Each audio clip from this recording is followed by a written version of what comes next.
Dito na tayo sa totoong unity. Kag, pag Ilonggo, sobra Latina.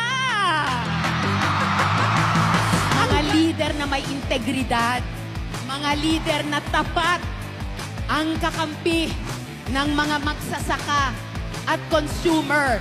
Senator Kiko Pangilinan! 3 beses ninyo akong ipinanalo dito sa Iloilo.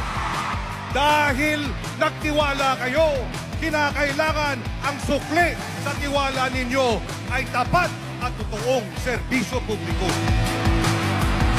Ang ama ng libreng kolehiyo at para sa trabaho, si Senador Bam Aquino!